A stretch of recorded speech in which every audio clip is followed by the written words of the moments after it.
Oh, I know, right? You want the music on? That's good. I like the music. Yeah, the music's nice. It's a good little. Oh, The I like host has. the shark. I'm the host.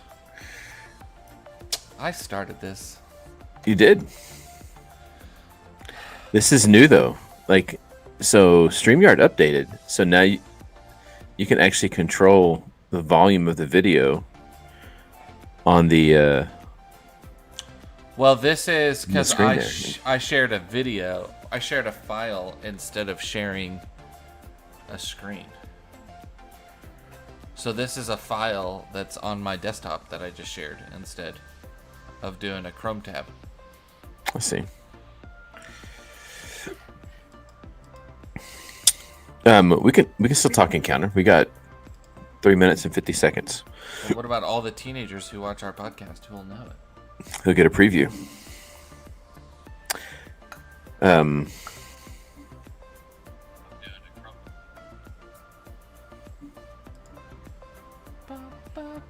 Oh.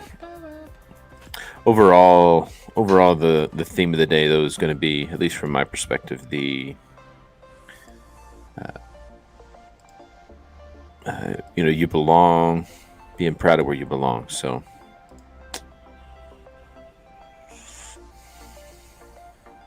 Why can't I share this? Oh, because I'm viewing as behind the beards. Why would I want to view it as behind the beards? Share now, public. Share to my story.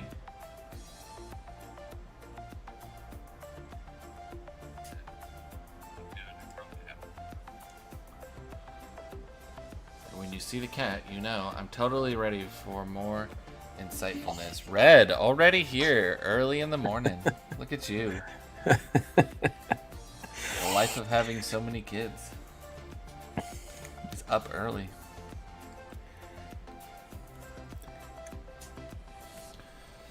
yeah, so I'd say we go something kind of related towards what it means to identify with a group, how we find the place we belong, how we can come up with some kind of activity that It might be as simple as, since we only have 30 minutes, it might be as simple as like one of those, like, hey, I want you guys to line up like a rainbow for shirt color. right. Hey, I want you to line up, or something like that. Or get into groups based off of nose length. No, that's not a real thing, but Did you ever play the game Fruit Basket Turnover? can't say I have. No. Have No. have I introduced you to something new? Probably. Um, Or I just called it something crazy.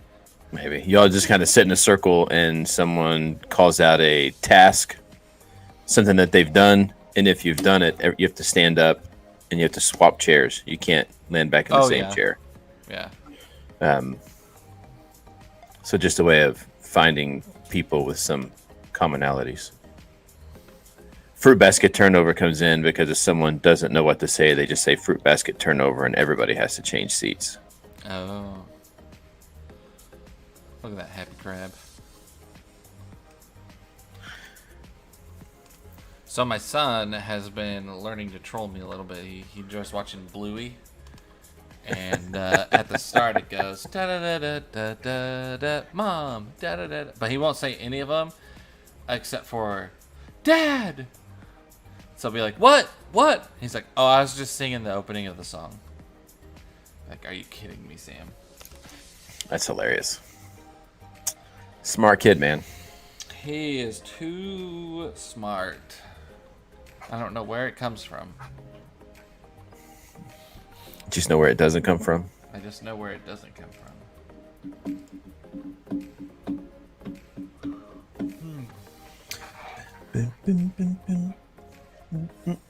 You need to wake up. Yeah, man. You do need to wake up because...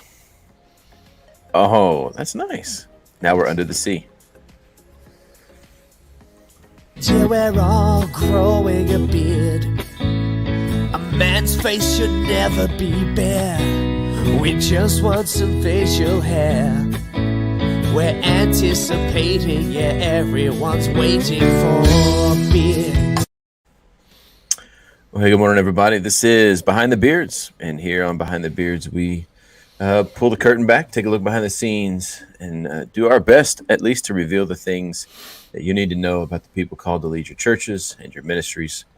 I am Joshua Fowler, preaching minister in Baton Rouge, Louisiana, and my brother from another mother, as it says right here on the script, is Aaron Partlow, a youth minister from Longview, Texas. I got to tell you, man, it never gets old to say Aaron Partlow from Texas. From Texas. Yeah. We were recently asked that a lot of people were really serious. They were like, "So how are you liking it? Do you like Texas? Do you like East Texas?" I was like, "Yeah, it's great. So it's fine. You know, we're really happy at the congregation that we're at. We feel like we have a good ministry going. We feel like we have some good friends. We feel like we have some good support. We feel like we got." I had just hosted a youth rally, and I had, for the first time ever in my entire life, I was telling people, I was like, I have too many people who want to help and volunteer that I don't know what to tell them other than just, yeah, come and hang out. If there's something to do, it's always nice to have somebody I can point to say, hey, can you do this real quick for me? But it's just, I don't know, like, it's nice. That's awesome. It's great. Well, good sushi. I have so that's nice. In Texas. I know. I don't know about that. Actually, we've had really good sushi and ramen. Well, I mean, better than like Kansas, a landlocked state in the middle of the country. Yeah, that's true. One sushi place. One place, right? Well, we have news that I guess we're allowed to share because my daughter-in-law made it public on Facebook, but I have to start picking out a grandparent name, man. Ooh. My oldest in Japan, they're going to have a baby. It's pretty cool. They were told they wouldn't be able to have kids after a little procedure that she had done a few months ago. And then they found out doctors were wrong. She's, I think, 11 weeks pregnant, maybe, something like that. But it's got to be had their ultrasound. It's a good Bayou grandpa name. Like, what do they call? What do they call grandpas in the Bayou? Right? Yeah, something like that. Something, something beside. I don't want to be something plain. It's boring. Although ultimately, what they say out there called grandpa. I've just never been a go with the flow kind of a guy. Who you? No, not me. So that's kind of cool. We're excited. It's kind of it is awesome, but because of where they are and the travel restrictions, I think she's doing February, and they will be in overseas until June of 2024. So it's a long time to be away from grandbaby number one. So right. Yeah. Thanks, Stephen. Grandpa Josh. It's surreal. We've known for a couple of months now, but it still is this surreal feeling of this. I gotta be dreaming here, right? Kind of crazy. Till you hold them. Till you hold them. That's right. Well, hey, we're gonna get into I have a new niece who was just born this last weekend. So very CJ Partlow was born. She is doing well, and her mom is doing well. So it's been nice to get little text messages and things about that. So there's a new Partlow in the world. And they're in Washington? Oregon. Oh, sorry, the other Northwest. Washington, Oregon, they're basically the same, right? No. They're not. It's like saying Oklahoma and Kansas are the same. Yeah, not at all. Well, man, last week we started talking about planning a youth rally. We went through, actually took a little turn that I wasn't expecting. But it was really, really good when we started talking about goal setting and my tendency is to start with, kind of setting up a theme. And so that's kind of where I had anticipated going with last week. And then KT started talking about setting goals. I'm like, oh, it's a much better place to begin. That is a much better place. Much more anchoring place, which you have those in place, but acknowledging them and setting them out, really, really important part of planning, really any kind of event. Today we're going to get into talking about how do you go about setting a theme. Any other thoughts you want to highlight from last week before we get started? I was gonna say, if you're just now joining us, if you didn't get to watch last week, go back and watch last week. This is kind of a new mini series that we're trying to do. We're trying to branch out and kind of start some new stuff, do some new stuff with Behind the Beards. It's not really that new. It's not really that much of a branch out, to be fair. But we're just trying to, like, if you are new to youth ministry, or maybe you are a volunteer who all of a sudden is the youth minister, if you're in that kind of situation, it might be hard to find a place to start.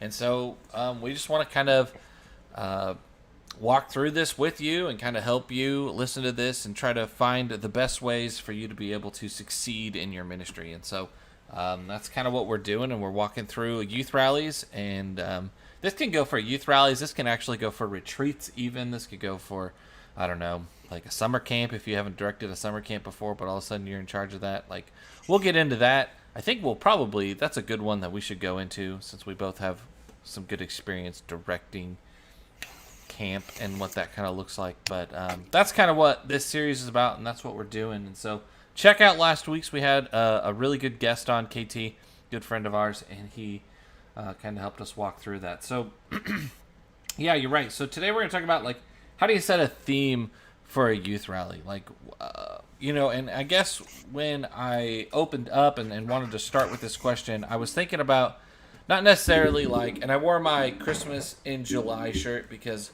we just hosted a youth rally here at Pine Tree, and it was about togetherness, coming together like we do for the holidays.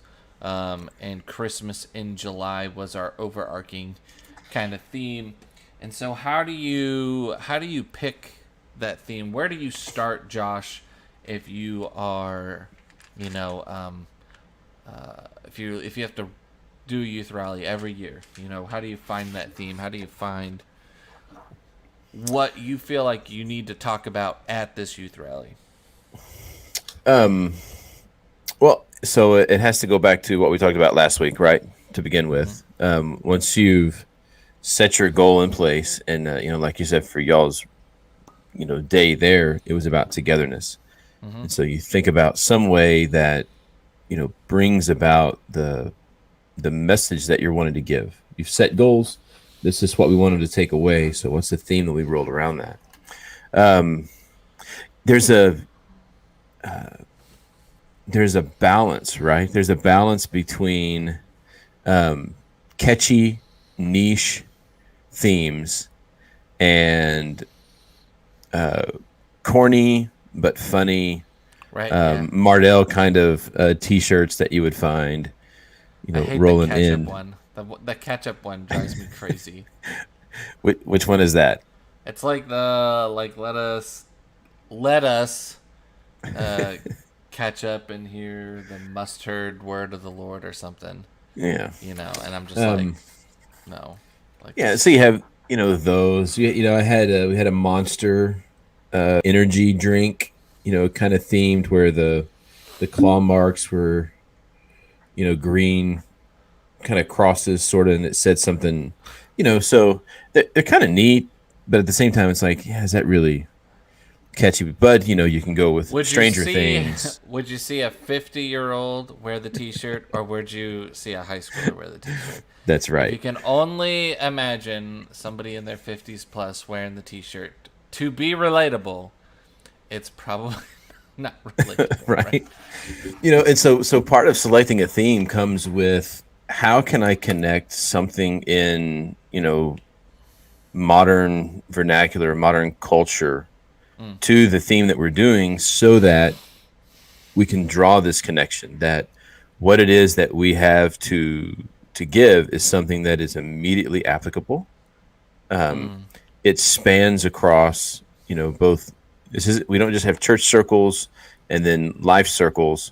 That this actually impacts and affects daily life. And I'm going to give you something that's portable that you can take with you, so that maybe when you see the TV show Stranger Things come up on your Netflix, that reminds you of something that we talked about, at our youth rally. Sure. Yeah. And so it's more, the theme really is more about the ability to market, if you will, kind of, the truth that you're wanting them to take. Right. Because, the theme isn't really, it's not the teaching, it's not the goal. It's just how do we kind of wrap this all up into packaging that you're going to find accessible. So I think that's where it starts for me, is trying to find something that kind of walks that balance. What an interesting starting place. That is not the starting place for me, so that's good. Fantastic. What's your starting place? For me, like, it has to be something that I guess this is like my biggest thing when it comes to whatever I do for teenagers. I don't want to do anything that they will not wear or use. Like, it's dumb. If it is just a waste of money, I don't want to do it. Like, I'm kind of like, I guess, like, I don't know what the word is. Anyway, I'm just kind of lame like that. But so it has to be a theme. One, it has to connect to whatever the teaching or the passage that we're going to use, right? I mean, that's not obvious. Nobody on Behind the Beards is saying that, hey, we come up with like a really great theme and then we take passage and tie it to it. We're not saying that. We talked about that last week. So we have our passage, we have our ideas, our concepts of what we want to talk about and for the youth rally. And so what I do is then I take that and I try to think of, something relevant, something catchy, and then it has to have like this certain marketing. You are right, marketing or catch or flair to it, where I know it's going to get some traction. So like Christmas in July is huge, right? Like, people like that. When you hear Christmas in July, it makes you kind of happy. Like, you get a little bit of a smile, right? And so that's why I chose Christmas in July. We were going to try to do a Christmas in July party because we didn't get to do a Christmas party because of COVID. So let's do a Christmas in July party. Well, then it just kind of turned into this youth rally. And I guess for me, like, it then has to branch off into a lot of the other stuff that we're doing. So if I'm doing a theme of, we did a camp. One of my favorite camps that we did was Up, or no, not Up. Was, I don't know why I thought of that one. What's the one with the brain? Inside Out. Inside Out, yeah. Inside Out, yeah. We did Inside Out. There was a movie. It was a fresh movie. It came out. It was like only a year old. It was really good. A lot of the kids love it. It had some really good, deep, good meaning and points. And so we took that, but we had that and it fit our scriptural theme and we enjoyed that. But then it also played into all of our activities and all of our games and that kind of stuff. And so for me to have a theme, that theme has to be able to run through a lot of the fun activities and other stuff that we have. So I need it to kind of carry through. So it's not just like, hey, our theme is Captain Hook, and our show is going to, our youth rally, you'll never hear that phrase or anything about it. Or, or hey, our youth rally is called Shark Week. We're going to talk about, how Satan is this roaring lion. But I thought it was Shark Week, not Lion Week. Like, you know what I mean? So it has to connect. I'm sitting there thinking, where are you going with this? Right, like, I know. Yeah. No, I get it. Yeah. And to be honest, I sit there for a lot of times at some youth rallies, and I'm like, where are you going with this? And it also, for me, this is a big one. Okay, if you are putting together a youth rally, it can't just be thrown together. Like, you've got to put some effort. You got to put some continuity throughout the entire thing. And so when you're picking out a theme, pick something that you already have some other ideas with. Pick something that you already have some fun activities, some decorations. Little decorations can go a long way, and that kind of stuff. So that's what I'm saying. When I'm setting a theme for a youth rally, it has to be bigger than just saying that this is the theme. Right. And that's where you need some help from people who can create true. some stuff, right? Yeah. And one of these days we're going to get a sponsorship from Sunday Cool, One of these days, Super Soft Prints on Super Soft Tees. we could But probably they, reach out and have Cool Carl on the podcast. oh, that would That would be be good. fantastic. But they have these designs that are already in place that are very relatable. They're not only good quality shirts, but it's good quality artwork, and they do a fantastic job of kind of bringing that into that realm that you were just talking about. Because I agree, I don't mind if all my youth group shirts become a T-shirt quilt someday, Right. but I don't want them to go directly to that pile. Right. Yeah. I would like to see them at least wear them. Some of our church functions when we go places, and Yeah. because something that they would actually be willing to put on. Absolutely. And If they're for not me gonna that wear them, I'm comes not into gonna buy development. them. Yeah, that's right. If I'm not gonna wear it, I'm not gonna buy it. And if it's not a comfortable shirt, they're not gonna wear it. If it's not a good design, they're not gonna wear it. If it's not something that's catchy about it, like that was what I loved about Christmas in July, is that it instantly had traction. You instantly could hear people going, "Ooh, I'm excited about Christmas in July. What does that look like? What does it do?" That's all people heard at Pine Tree for a long time. They didn't hear that it was Netsis Day. They didn't hear that it was a youth rally. They were like, the youth is doing some sort of Christmas in July thing? What's that about? That's what they heard, and that was what their hook was. That's what got them interested in wondering what it was about. And then they're like, oh, that's such a cool youth rally. Oh, Netsis, Northeast Texas Summer Youth Series. They didn't just say that, but Yeah, probably not. Probably But not. It's kind of it connects though, right? It connects. And so you have a theme. You set up a theme. It matches up with your goal that you put into place. yeah, It lines up with your teaching. It becomes this place where the stuff in Scripture can meet the stuff in their everyday life, right. and you can connect the two. Maybe one of these episodes we can talk about artwork. And so now you have the theme in your head and you have the goal. How do you bring them together with something that's visually as attractive as the thing that's in your mind, right? Right. How do we get it down on paper? But so all that comes into place, and we have something that we can take and market and go with. But let me ask you this: when you get to that point, when you reach this point, like at what point do you sit at the table and you say, "Man, I cannot do all this myself"? Like we just mentioned artwork, we just mentioned decorations. We haven't even talked about like, are you preparing or having food for people, right? Like you're only one person.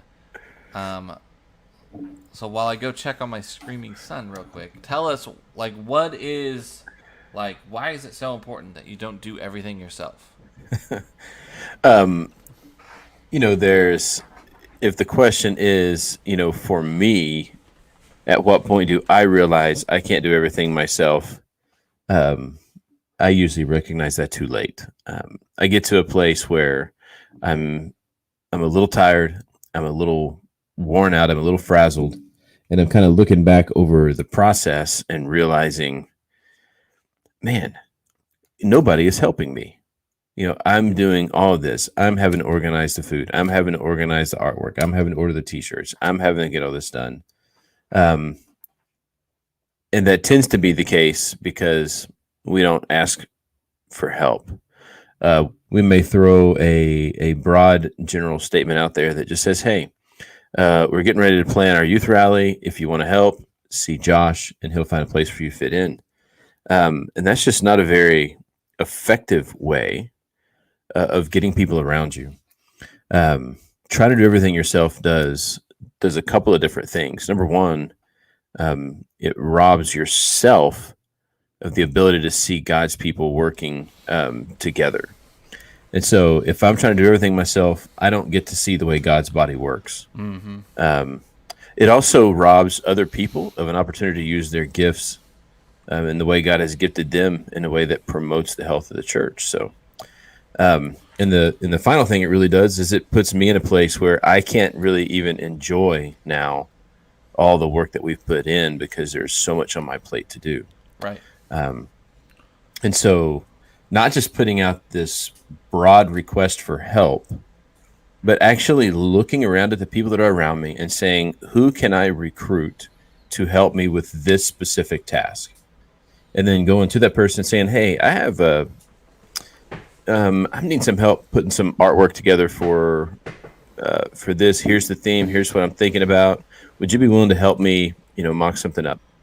And maybe going to this person who I know loves organizing meals and saying, hey, can you help me with a couple of meals for our event? And going to this person and saying, hey, can you help me with some setup because you know the things that they do and they do well. Right. And there's also this art of finding the right people to be able to do it, right? So Yeah. what you're not looking for is you're not looking for somebody who needs their hand held, right? right, Like, hey, right. I'm gonna do the food for this, but would you go shopping for me? Hey, I'm gonna do the food for this, but hey, could you set up and clean the kitchen for me afterwards?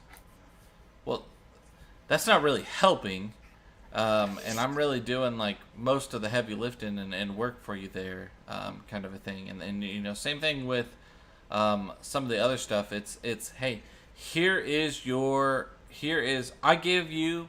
For me personally, when I get volunteers and I ask them to help and to do something, I give them as much information as I want them to have.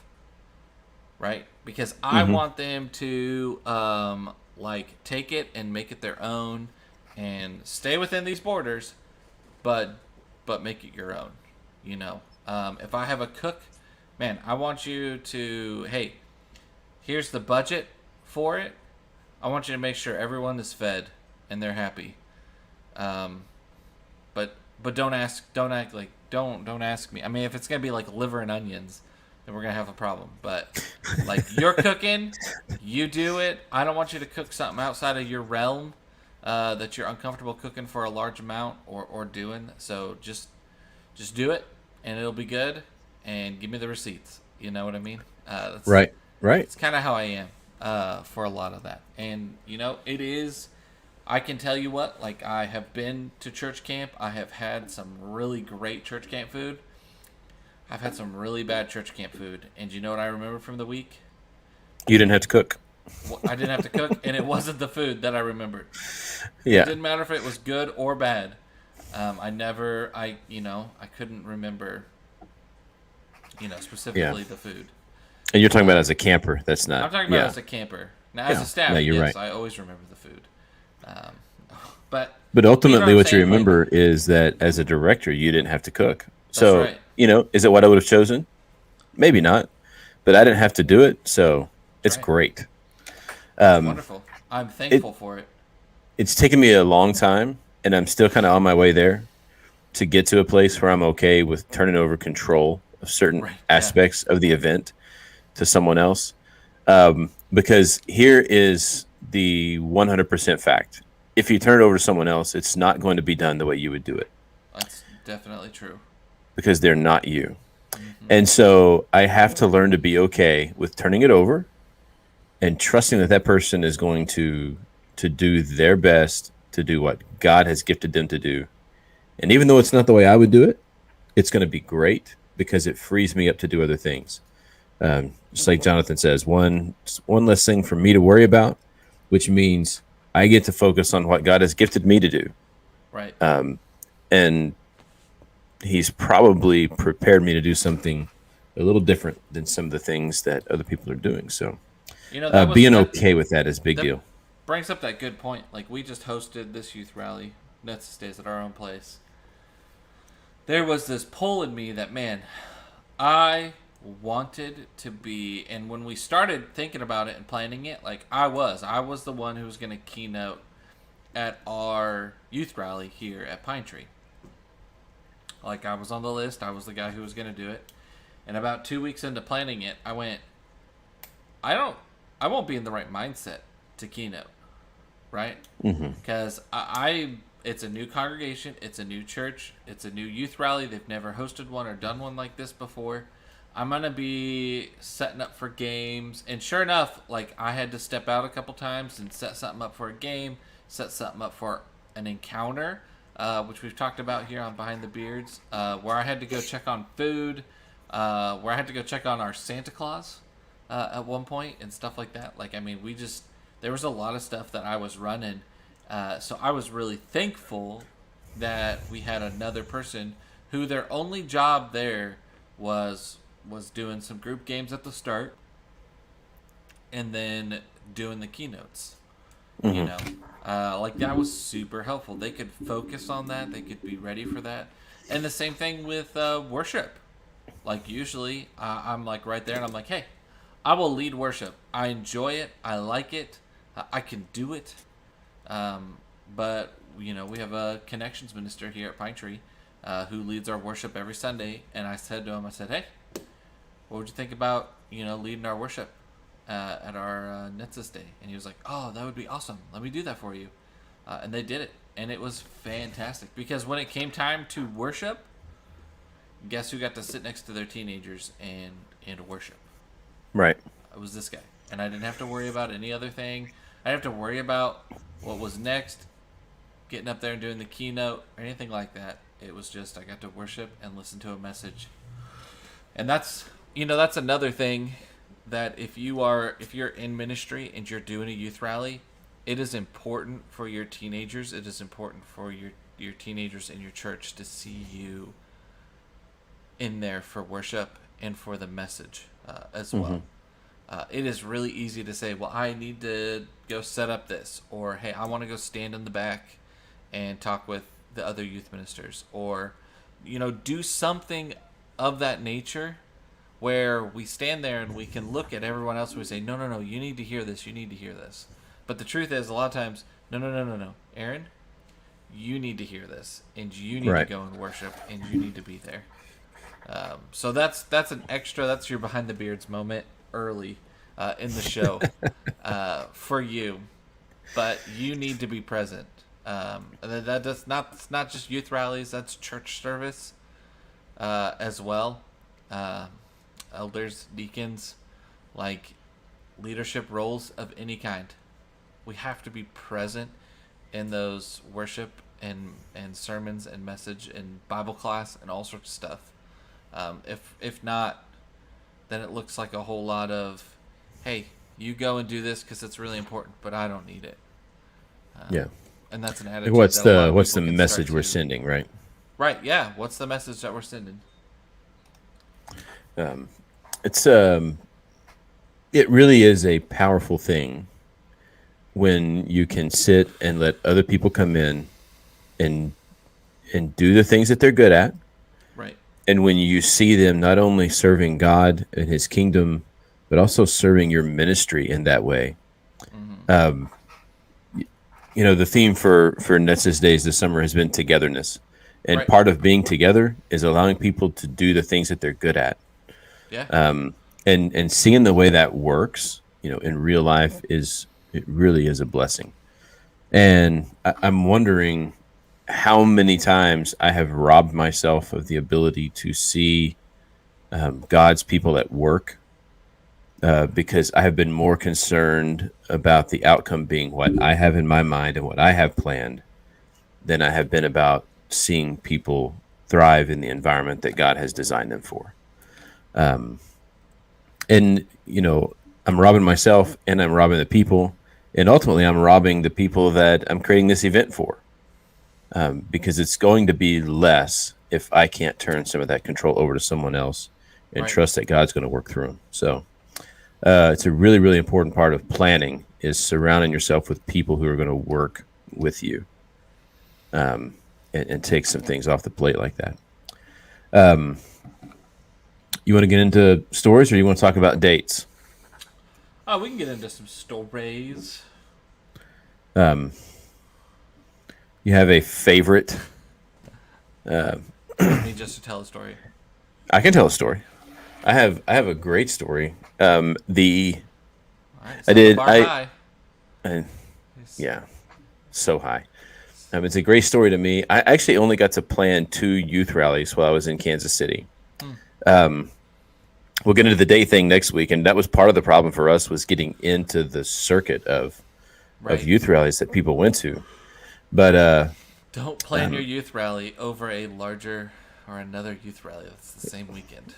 Right. We had David Bowden coming in. I don't know if some of you know who David Bowden is. He is a awesome spoken word poet. The kids had seen him at Reach out Winterfest to him. one year, and they just fell in love with his passion, his desire, and the way that he just illustrates God's word through poetry. And so I contacted him. I had him scheduled to come in. We had a great weekend planned. We had like 7 different churches from all over the area who had signed up to come, and we had a giant snowstorm Oh yeah, 2 days before the youth rally. I remember that. And people started canceling right and left. We ended up having no churches come to our youth rally. And so I started putting word out around town to anybody and everybody with any Christian tie possible, just for our Saturday night entertainment event with David. And I said, look, I have the spoken word poet coming in. He is awesome, and I really want to give him an audience. So, if you can't come for the whole weekend, that's fine. Just come and experience this free message from God from a powerful spoken word poet on Saturday night. Nobody showed up except for my 22 kids. And I was like, dude, this is terrible. This is the biggest failure ever. The kids had an absolute blast. They got to do something they never dreamed would be possible, which is sit down in a circle with this guy that they had seen performing in a way, and they got to speak to him one-on-one. He got to spend some really personal time with him. And I told him, I said, man, I really, apologize. I didn't have a bigger group for you. And he goes, oh no, are you kidding? He said the very personal nature of this performance, if you will, is really filling for me. He said, because most of the time I'm on a stage with a whole bunch of people that I can't see because the lights are bright. I don't ever get to really interact with the people because the place is full. And, the smaller venue where you can sit and talk with the kids, he goes, it makes me feel like I'm doing youth ministry again. Right. And it really was a powerful way for me to fill my cup up. So thank you so much for bringing me out here. And so, that moment where you perceive failure when everyone else around you is like, this is awesome. And I am really glad that this came about. Nothing I could have planned, but sometimes you kind of got to get out of your own way and let the Spirit work on people. So that's my most memorable youth rally that I have put together. This is not a youth rally moment. Remember, this is a David Bowden moment. But I'll never forget when we were at Winterfest, and we went to college with David, and right. So I knew David. I think we were in club together. I can't remember if he was in Kappa or whatever, but anyway, he's just a really great guy. He was really nice, very personable, very genuine. That's what I really like about David. Mm-hmm. Is he's very genuine, and he will remember your first name.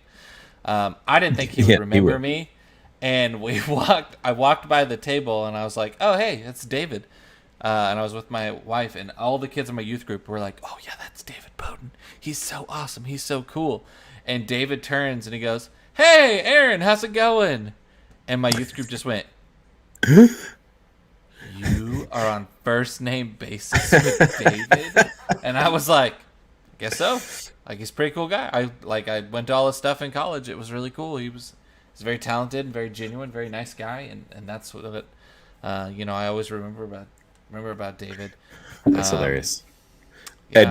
At Disney World, we were walking through one of the stores, and there is a picture of Mickey Mouse, and he has a beanie on that's kind of the longer beanie that hangs off the back, and he's wearing headphones, and he's got on like some Chuck Taylor Converse shoes, and a hoodie, and like some kind of like shorts. And my son goes, "Hey, that looks like David Bowden." David Bowden, Mickey. Nice. Yeah. Funny stuff. It's a good look.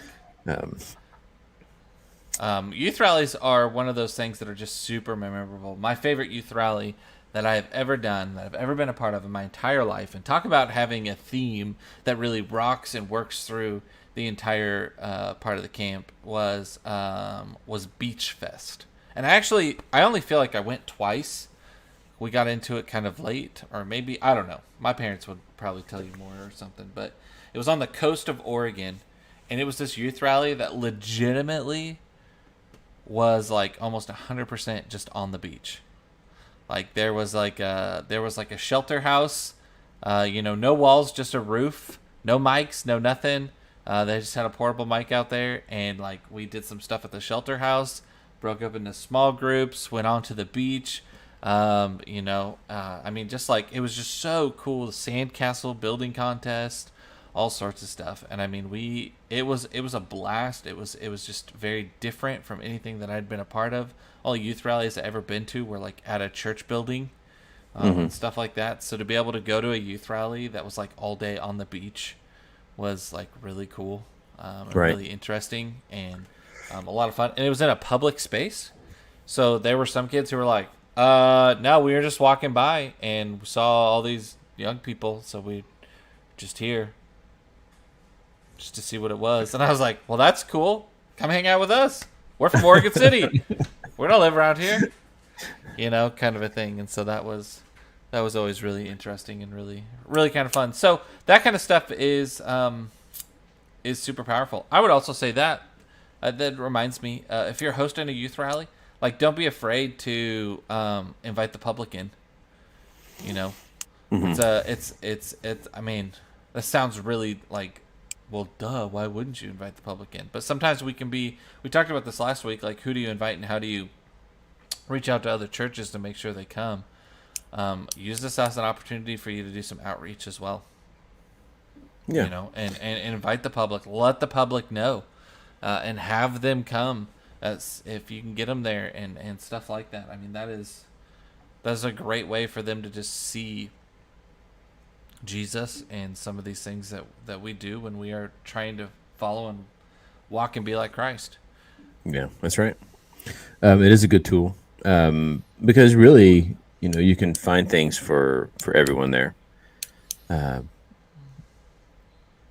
It's cool to see the way everything kind of comes together in those moments, because you have the activities, you usually have a talk, you usually have small groups, and so you have, in a very brief span of time, the way everybody kind of comes in, everybody can connect with one aspect of it. That maybe it is the worship time, maybe it is the keynote time, maybe it is some of the activities that lead into that theme. And this is a pretty solid point here too, right? Church gives have non-church friends. I don't believe it. Well, sometimes I do, sometimes I don't, right? Sometimes they make it distinctly obvious that they have non-church friends. Okay. But we need to. It's a way for them to merge those two worlds, and to let both our Christian teenagers that are in the church, as well as their friends who may be a little foreign to what goes on in the church, to let them see a couple things. Hey, you know what? We're just a bunch of good people trying to have good, clean fun. And in the process, we want to learn a little bit more about God and what he calls me to be as a follower of Christ. And it's not this group that is to be feared by the outside. Right. But a place and a way to be embraced, that we do truly enjoy one another's company. We have a lot of fun together. We play games, we eat food, we do all the things you do in other places. Just typically comes with some added benefits of growing in Christ together. So, well, I feel like that's just one of those things that's really easy for us to like. It's like the whole point of everything is evangelism and reaching out, and it is so easy for us to forget that part. Like, we get really focused on, just doing something with my youth group, just doing this, just doing that, and not remembering, oh yeah, like we should just like invite guests or people. We can get so tied up in our youth rally or our event or whatever, and we can forget that, hey, we need to be reaching out to other people. So it's just one of those things. I hear you. It's a good thing. We want to thank y'all for being here today. Josh, do you got any final words for us before I read our blessing? Oh man, take us out. We want to remind you all, Galatians 6:9, don't grow weary in doing good. It's such a powerful, small, easy little phrase that we need to constantly remind ourselves and live our lives by. You know, we want to thank you guys for being here, and we want to remind you of this verse. So allow Christ to use you to do something different, do something good in Jesus' name. I am Aaron, and this is Josh, and we will see you next week on Behind the Beards. Till we're all growing a beard. A man's face should never be bare. We just want some facial hair. We're anticipating, yeah, everyone's waiting for a beard. It's the